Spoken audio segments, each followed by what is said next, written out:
Welcome to this episode of Eureka. We are going to have a very wonderful conversation with Professor G.P. Talwar. You are the founder director of National Institute of Immunology, and also he has been a professor at AIIMS, and he has worked in so many places. One of his best achievement is making a vaccine for leprosy, which today is giving us a hand in fighting COVID. In this episode, we are going to discuss about how our immune system work, how vaccines are made, what are the different kinds of vaccine, where are we in the landscape of vaccine making all over the world. Sir, thank you, sir, for being with us in the show. I mean, it's a very wonderful opportunity, and I thank you very much. You are one of the important pillars of Indian science, in particularly immunology, by founding this important institution. It's been a very great contribution to India's development, and today we are seeing its fruits very clearly and its need very clearly. Although maybe people may not have been aware of these institutions, today the science and technology and the investment in science and technology is clearly visible as one of the important aspects for India's development and security. Sir, let me start with some simple question. Many of us think that immunity is something that you eat. I mean, something like being a healthy body. That's it. But when you actually look at a little bit of science, they talk about something like innate immunity and adaptive immunity. Right. Can you explain it, sir, in simple words for us to understand? You see, our body is exposed all the time Yes, sir. to a variety of friendly and non-friendly parasites, bacteria, and so on, and so viruses, and this and that. And you see, it reacts to it. Hmm. If it is able to, if it is already an innate immunity, so to say, against that, well, it doesn't disturb the body. But if it doesn't have, then the infection itself Okay. stirs and induces the immune apparatus in the body Uh-huh. to react. Okay. And that is how the body tries to build up Uh-huh. antibodies and cells which can execute immune functions well to eliminate it. Okay, sir. And Yeah. So when you say that our body builds antibodies and cells, some of the thing that we hear in media is that B cells and T cells. So what is quite this B cell? What is this T cell? Why it's called B? Why it is called T? What do they do actually? Where are they? I mean, well, in our B body. cells are those, they originate from different organs to begin with. But then, the B cells ultimately make antibodies. Okay. And T cells sort of exercise cell-mediated immunity. Okay. Because sometimes antibodies can neutralize, can precipitate, but has limited value. And there are cells mediated immunity is also necessary to ultimately kill or inactivate the organisms. Okay, sir. So now we'll talk about antibody a bit. I mean, I'm sure, for example, many years ago I had a cold, so perhaps it was also caused by some virus. So some antibody would have been produced in my body. That is why I survived that cold. So then, why should my body now struggle when a new virus like COVID comes? After all, it can use that same antibody, right? No, the antibodies are pretty specific Uh-huh. and have limited range beyond what it is directed at to react to and to eliminate or to inactivate. Okay. So therefore, if there's something new, you have to make a new immunity against it. Uh-huh, uh-huh, uh-huh. So you mean to say But something the like, body say, has capacity to do so. Uh-huh. a healthy So, body. yeah. So what you are trying to say is that it's something like, for example, I may have one spanner. It can open one particular nut of a particular size. But when a different virus means maybe the size of the nut is smaller or bigger, so my same spanner will not be useful. I need to have a different sets, right? That's You how need we can take a look. additional and Mhm. different antibodies and cells Ah, which can react to that particular organisms. uh-huh. Uh-huh. Fine, sir. So this is how, I mean, so when we say that the antibody specific to that virus is generated in our body, is it generated almost at the same instant or it takes some time before gets generated? How is it actually done? So suppose if a new virus, like say for example, this novel coronavirus is infected, a person. So how does our immune system start working on it? Well, you see, the immune mechanism is that it will be first sort of recognized and by some cells and Hmm. then put into various organs Hmm. which are which have the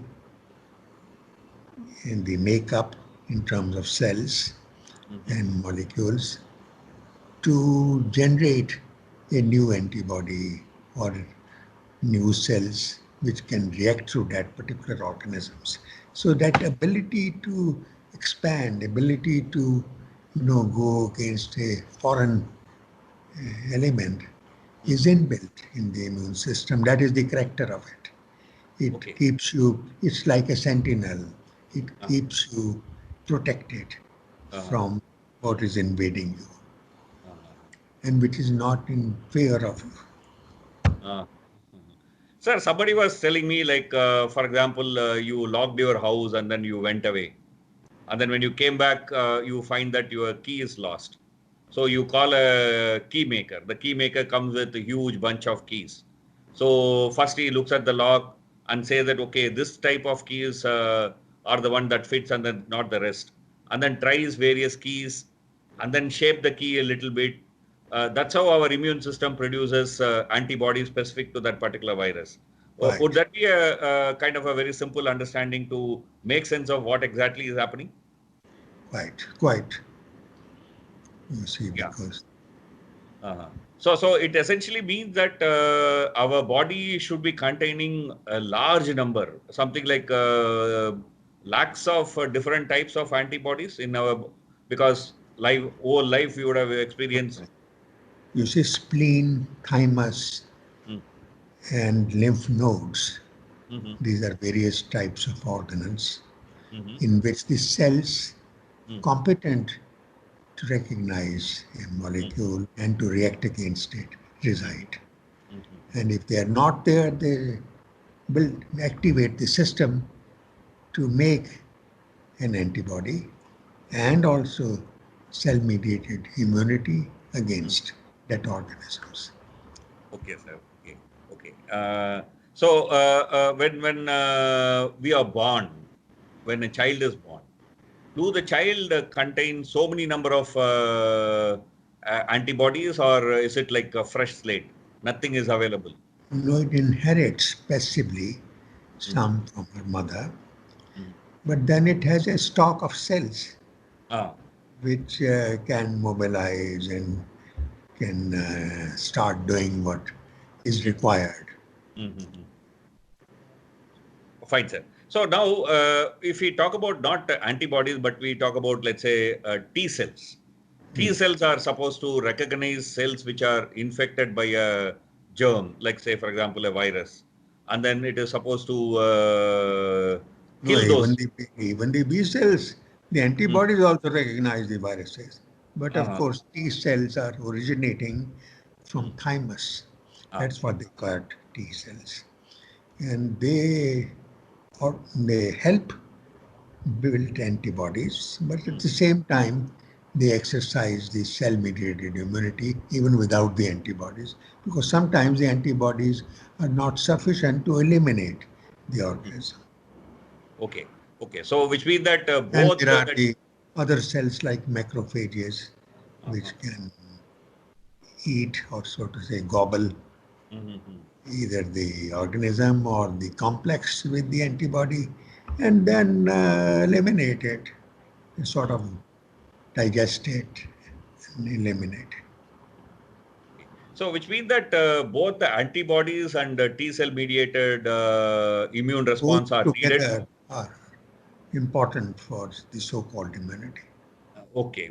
And it's something that we acquire it in when we experience that particular virus or a Absolutely, germ. absolutely. Yeah. It's a continuing process, Mm-hmm. and you are exposed, and some you don't have to react to, the others you react to, and if especially if they are not friendly to you, and then you have mechanisms induced consisting of molecules in cells to ultimately inactivate it and then to eliminate it.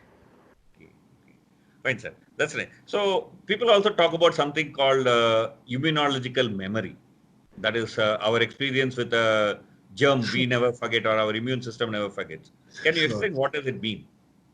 Well, it means that there are some cells, when the antigen Mm-hmm. in fact expands, Mm-hmm. those cells which are maybe one very limited, which is able to react with it, recognize it and react with it. Mm-hmm. So then it expands, Mm-hmm. you know, one, two, three replications.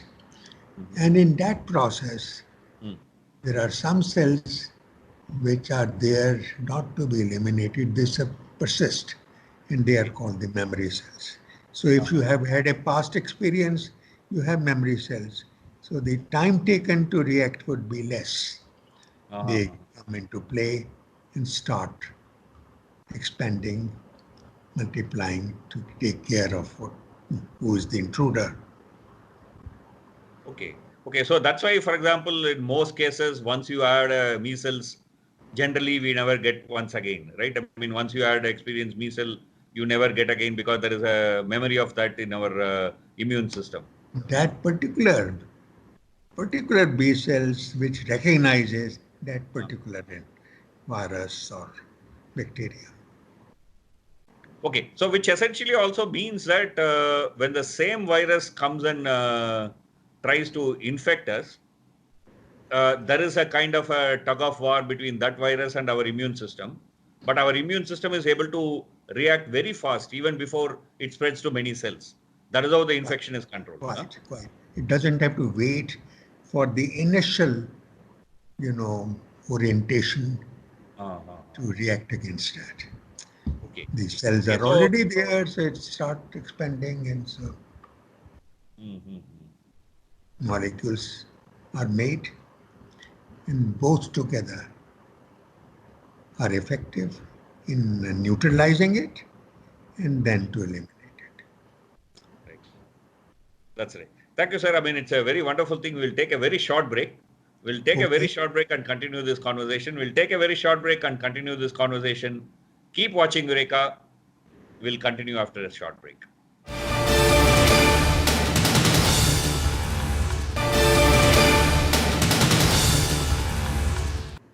Welcome back to Eureka. We have had a very wonderful conversation with Dr. G.P. Talwar. He was the founder director of National Institute of Immunology, Yes, and he has been a Congrats. professor at All India Institute of Medical Sciences. In the conversation before this break, we talked to him about how our immunological systems work. Now I'm going to move to his founding years of this premier institution of this country, National Institute of Immunology. Today it is part of Department of Biotechnology. Sir, in those days, when this institution was formed, how were you pulled into this institution? How were you made into the director of this institution? Well, first of all, let me tell you how immunology started. Yeah. Well, in 1970, Uh-huh. when I was a professor and head at the All India Institute of Medical Sciences, a team from World Health Organization Okay. consisting of very brilliant scientists, Barry Bloom, Howard Goodman, and many others, Mm, came and visited me. mm, they told me that the WHO is deciding Mm. to start a research and training center in immunology for India and Southeast Asia. Uh-huh. And they want me to take charge of it. Mm. Well, I said, look, why me? Go, there are so many others. Go to microbiology, go to Malvia in clinical immunology. I'm doing, you see, I was working at that time on mechanism of action of hormones, growth promoting hormones. Uh, So I said, go ahead, catch one of them. mm. They said, no, Mm. we've all decided that it's you Mhm. who has to be requested to take charge of it. Mhm. So, we kept on talking here, there, etc., etc. Then one of them told me, look, Mm. Mm. India has the world's largest number of lepers. Okay. Do you expect Americans to come and solve this problem? Mm. Hearing it, I felt very ashamed. Mm. So I didn't take more time, I just signed. So my first job was to learn what leprosy is about. Okay. So, I spent 2 summer vacations Uh-huh. along with 2 of my brilliant students in Odisha in a Danish Save the Children leprosarium Mhm. to learn the first time that a patient comes, what is wrong with them? Why did he get leprosy? Because only 1 or 2% people get leprosy. The rest of us are already immune to it. Uh, So, that was my first piece of research, uh, and several papers are published. okay. And in that process, Mm. I learned that the nature of defect Mhm. in that particular person who gets leprosy Mhm. is that he is unable, or his immune cells Mhm. are unable to recognize some key antigens of Okay. Mycobacterium tuberculosis or Mycobacterium leprae. Uh-huh. So it's all published, and it's quite a nice work even today, I can say. Well, then, having done that, then the next question was, can we do something about it? Okay. Mhm. So that is how I thought of making a vaccine. Mm. Mm. And So that is obviously, how the vaccine effort for leprosy began in the National Institute of Immunology. no, I was still at All India Institute of Medical Sciences where this research started. And, the making of anything, which Mhm. ultimately has to go through clinical trials, etc., is Yeah. a long process. Yeah. And of course, wherever I had reached at AIMS was continued at Mm. NII. Mm. So nonetheless, we thought of then, the finding a mycobacteria which should be non-pathogenic Mhm. and which should be cultivable. Obviously, if it has to be made into a vaccine, it must be cultivable, Mhm. and which has the ability Oh. to counteract the defect that Okay. leprosy people have. Mhm. So you see, we collected about 16 atypical mycobacteria Mhm. and went through various processes which are Mm. again described in papers. Mhm. Eventually, Mm. we sort of went into believing that there is one of these mycobacteria Okay. which was at that time coded as MW, Okay.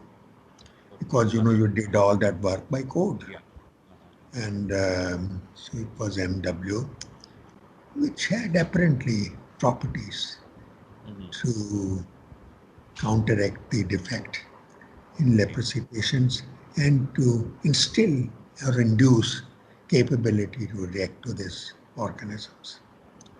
So then obviously you have to do the toxicology studies on it and then take the permissions, and a variety of permissions which take time, by the way. Mhm. And so you have to have patience and hopefully long life to go through all the process. And eventually, after toxicology, we took permissions to conduct phase-wise clinical trials. Each time we had to take the permission. And let me share with you Yes, that sir. if you want to do something new, there is always an opposition. Oh. So you have to be hardy enough to ignore that and believe in what you consider you should do. So anyway, eventually this MW was quite competent. Then we went through phase 1 safety, phase 2 limited efficacy, phase 3 on much bigger population, and then field trials in Kanpur Dehat in a population of about 400,000. So we did field trials there, and this bacteria seems to have very good properties. Eventually, we applied to the Drug Controller of India for its acceptance as a new sort of drug. And it was, after all the processes which you go through and takes time, eventually it happened. It was approved. And then you see, after they have approved it, if it has to go to the public, somebody has to make it. So we have to find a company which can make it in the good conditions, and then sell it. And at that time, Cadila Pharma came forward to make it, and it was the MW was licensed to them. And you see, so then that was already in between 90s, late 90s, in mid 90s and late 90s. So it's about 20 years or more since Cadila was licensed it. They first were only doing for leprosy. Then they soon realized it's good even for tuberculosis. It is good even sepsis. It's good for cancers. So many things. At AIMS,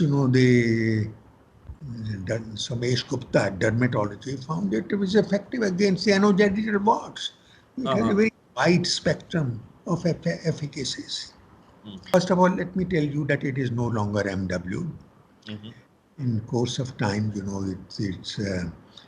its basis sequence was analyzed. And it was found that it's a undescribed mycobacteria in the literature. It's a new mycobacteria. And it has been named as Mycobacterium indicus pranice. Pran is my family name, and NII is the institution, National Institute of Immunology, where I was working at that time. So Mycobacterium indicus prani, MIP, is its scientific name. MW was its code word name earlier. And, on various products that Cadila sells, it has been given different names here and there. Fine, sir. So now we don't have much time for this interview. So I want to ask you one question, which is very important. When we are in this pandemic situation, there are quite a lot of efforts in making vaccines for novel corona disease, COVID-19. So what do you see the current scenario of vaccine landscape with regard to corona? Well, as you know, there are a large number of vaccines being made. And no doubt, not one, but more than one would be available in course of time. Happily, there will be competition and there will be no costly factor. The costs will be kept under control. So you see, my plea at this stage is that the government sort of laboratory like the Central Research Institute, Kasoli, which makes the vaccines for the public use, may get may make it to supply for leprosy and for tuberculosis. Both are major diseases of the country. Yeah. So I wrote to Kasoli. They said, we'll be very happy to make it, but we need the permission of the Ministry of Health to do so. So I have written to Ministry of Health, first to the Director General of Health Services. He has passed it on to some other commissioner and things of that sort. So it's undergoing that process. It is my very fervent hope, that they will approve it at the earliest, so that this vaccine, which has so much utility, and especially against two major diseases of the country, leprosy and tuberculosis, is available in an unlimited scale at a reasonable price to all. So this is my wish and hope. And I think and interestingly, both tuberculosis is a major disease of the country, and it is effective even against the drugs resistant, tuberculosis. Okay. And then, leprosy, I think we still have, although the number is now in lakhs, not in crores, but we still have a residual,